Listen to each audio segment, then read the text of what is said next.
Geben Sie bitte einen ganz herzlichen und kräftigen Applaus für Xinyi, Cheng, Giulia, Cenci und Martin Schwander. Welcome.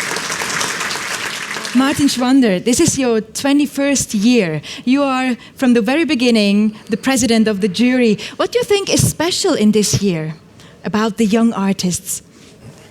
Thank you, Nina, for your introduction.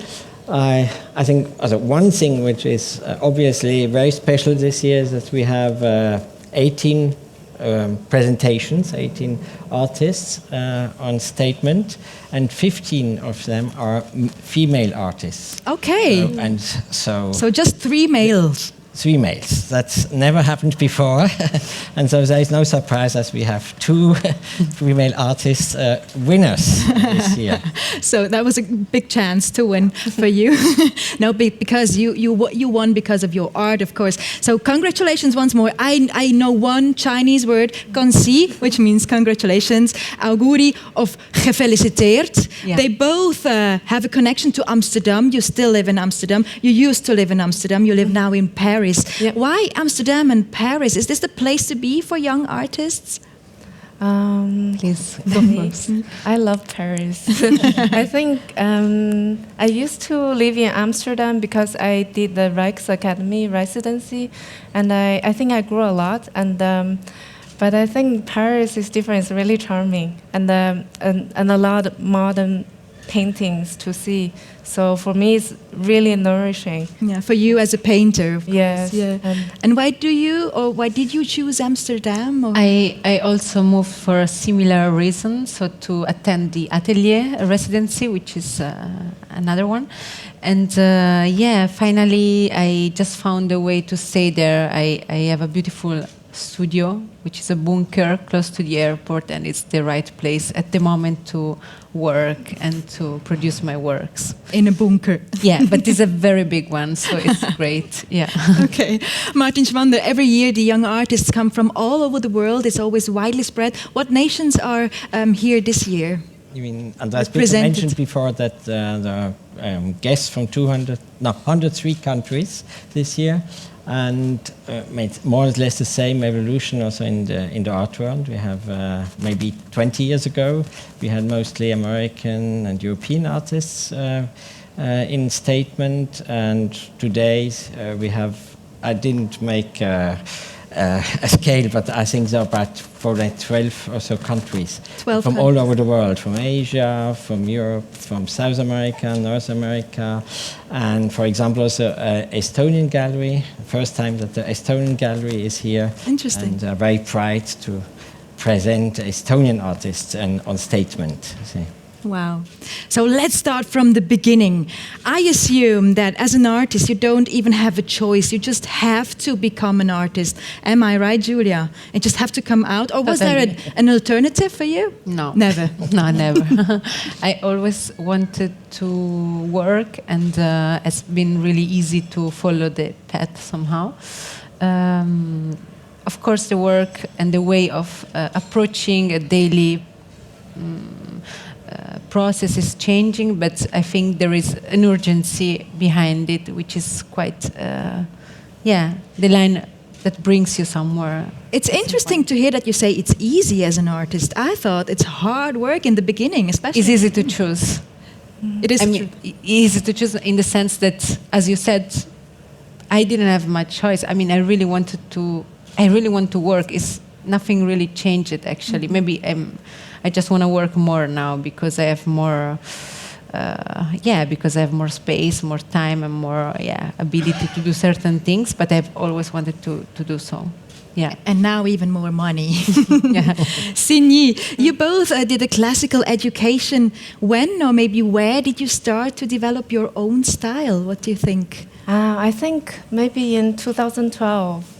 I think I made a painting that really excited myself, and I think that was the beginning of that. I found my subject matter, and I found a language, and it has been a journey to evolve from that.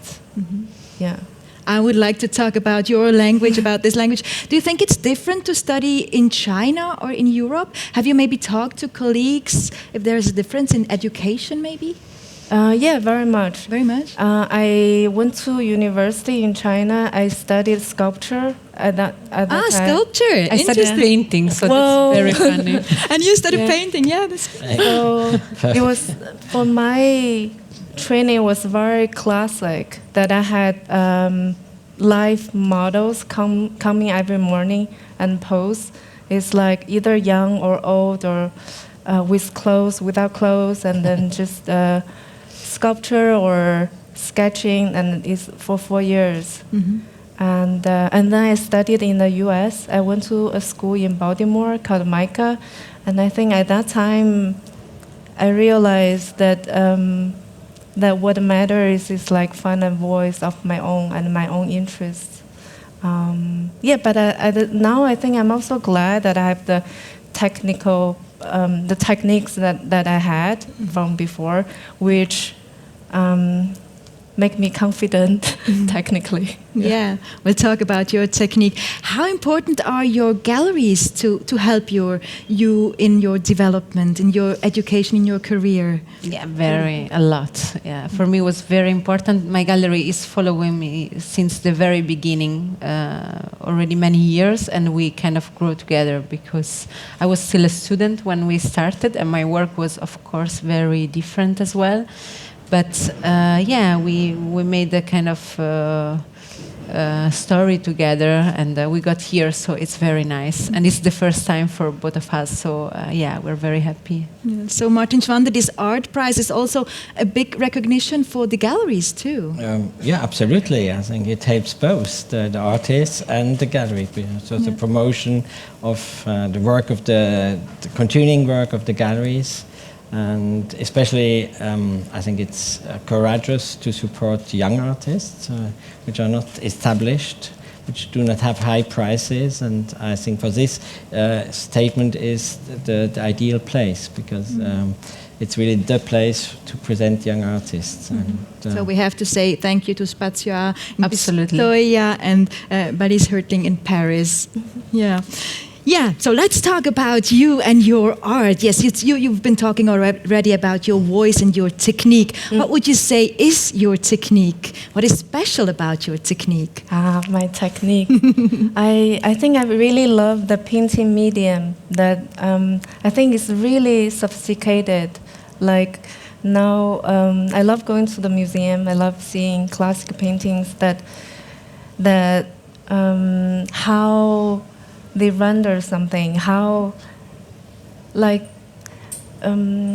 transport atmospheres. Yeah, at that time, that people really believe in something, and how you paint that and paint the scenes alive to them. So, whereas myself, I think I want to use the medium that, like when oil painting is wet and the paint white on white, is a certain effect that the boundary merge together, and when it's paint half white on top of half white, and they mix a little bit, and there are so many accidents that happens, and I'm exploring and learning about that. Yeah, but you are not working just with white. You experiment a lot with colors. You use very different colors than we are used to in Europe. Am I right? I think I want the colors to be really specific. For me, I think color really transport human emotions. So I think when I paint something about anxiety, or I think there is a very specific kind of orange, or like the composition, or a different shades of orange. So I'm looking for. So what emotion is orange? Anxiety, or at some situation it needs to be orange. Then that's, for me, it's like how I want to approach the reality of anxiety, and I'm really fascinated by the light in paintings. I think light gives painting life, and I want to search for that. Yeah, so that's my technique. Okay. Giulia, you were completely differently. I would say your art is a bit louder, is bigger. You fill the whole room, the room here. It's perfectly in a perfect order. What's your technique? How do you work?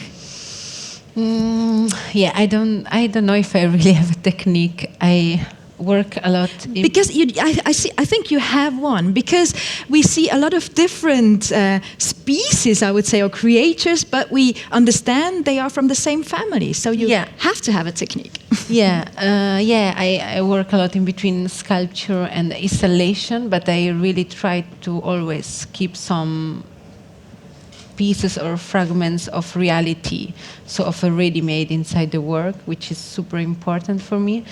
I always think about the whole room and almost never about a single piece. I mean, it is something really important, but it's almost like a detail or a character. And I can also take it out of it, but when I fully think about a work or a show, I really have to think about the whole atmosphere and the whole space. That's mostly because I really want your body to be completely involved in the space and in the work. The body of the spectator. Yes, and to feel inside it. So if a show, it's aggressive, and I want you to feel attacked. But I also made very unloud installation, very low installation. Kind and soft ones. And in this case, I want you to feel above or taller than certain things. And I always use a rule to create the space around you, let's say, around the spectator. That's for sure the main thing. And that's your secret? The room. Kind of. It's my necessity, let's say. Yeah, okay. You use scrap metal. Are you concerned about pollution, or is it just practical and for material for free, good to use? I live now, so I'm, of course, worry about it, and I, of course, feel it, and I see it a lot. I grew up in the countryside, and when you grow up there, it's even much easier to see when there is something external and very dirty into it. So I think this image will never leave my mind and my way of looking at things. I'm not sure. I'm not making something which is extremely ecological, but I'm probably talking about something which concerns our action, our way of creating and destroying at the same time things, and how these two things are like one only action somehow. And I think that's maybe what's more important. And not only action, but also reaction. The reaction from the spectator to your action. Yeah. Yes, exactly. Okay. Let's talk about your voice or your ideas, your topics. You said you found your own voice. What is it about, your own voice? My own voice? Maybe it's easier to talk about the presentation at Art Basel this time. Yes. For me, I'm very, very fascinated by people. And for this one, it's about people's desires. Okay. And their desires of being satisfied to different levels, and then what happens after being satisfied. So this is my subject this time. And what people do you choose to paint? I paint people that I know. For me, they are very interesting people that not only their faces, I also think their personality shape how they look. So, and I get to know them. Some become my friends. I know how they talk, how they move, how they interact, and I want to pick that up for my paintings. And but for the situations, sometimes are imagined, fantasized, or from memories. I choose the characters to set in different situations.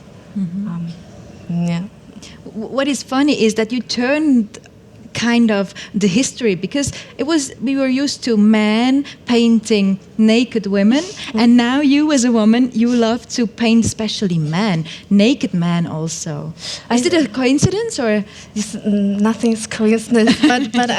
but Yes, I did paint a lot of males because there are people that I felt that I was very fascinated by, and they are very beautiful. That is like an impulse that I really want to paint them, and I paint them naked. Is I think people have when they are naked, they are really vulnerable, or they are close to something that I want to capture, and also I think when people are naked, more skin are shown, and I love to paint the flesh. But the new works, you can see from the image, there's a woman. It's a woman. Yeah. And I do want to be the work to be universal or speaks about something universal. So you don't care about gender, actually. Well, I care about gender. I think I want to include that in my work, but I don't think I want to make work about gender. I think that's, yeah. Oh. But what's evident, you create a very intimate atmosphere thanks to your relationship to the people and thanks to how you see the people and how you can capture these moments. Martin Schwander, what did the jury say? Why are these two the right winners?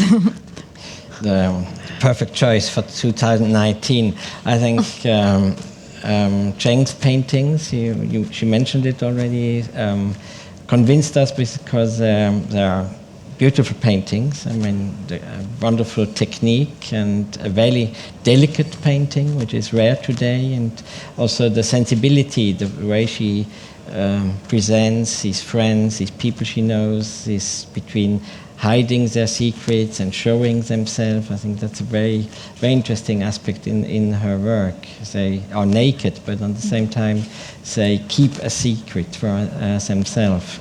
And that makes these paintings, I think, so attractive. And with Giulia's work, I think it's interesting we mentioned the gender issue, women participation. I mean, sculpture is really the male discipline in art history. If you look back to Michelangelo, to Rodin, to Richard Serra, these were really, or even are even macho artists, most of them.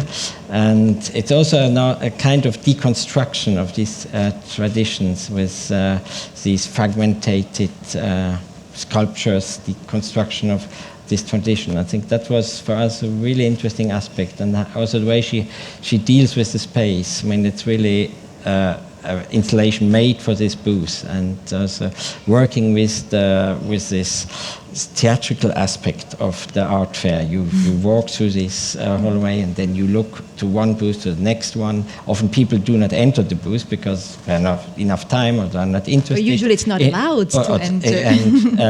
And it's like a stage, like a baroque stage, your installation, and that's also something which we find very particular in this, also compared to other works in Statement this year. So also really the way she deals and was invested herself in forming this space. Yeah. So the consequence now is that your art is going away, is already sold, because Baloise donates it. Giulia, your work goes to Mudem in Luxembourg, and Xinyi, your work goes to the Museum für Gegenwart in Berlin, in Berlin. And so, Giulia, to be honest, your work is kind of unpractical to collect it. What do you think? How shall a collector install it at home or a museum? Do we have to fix it in the walls, or how does it work? Depends. Now, there are some parts which are much more easy, let's say, also even simple, I would say. Some other which are more complicated, but I mean, it's doable because I made it. So it's no obstacle for selling? No, it's not crazy. The best is really. If I do it, it's not totally crazy. Yeah. The best, I mean, for me, the best is to make it on site, but that's just like it's only the very best option. Yeah. But they are really transportable, and we brought it here, so it's fine. Okay, so in almost a year you have a new chance to present your work in these two museums, and today you receive 30,000 Swiss francs. This is the prize. Xinyi, do you already know how to invest this money? Wow. I want to buy a lot of new paints, and I want to do printmaking, and I'm really grateful for having this chance. I'm really happy, and I want to invest in my work. That's very nice to hear. Your material is almost for free. Where do you invest in? Not really. I'm just joking. Do you know already how to invest it? Yeah. I want to buy a lot of shower boxes to make a new work. Wow. So you both invested in your work, and we are happy to see you then in the next years. Yeah. But of course, now we need this money for you, right? So let's proceed to the official ceremony. We'd like to give you the prize, and for that, I'd like to ask all the special people back to the scene. Let's get up and let's welcome back Michael Müller, and a warm welcome, please, to Andreas Burkhardt. And he has the envelope.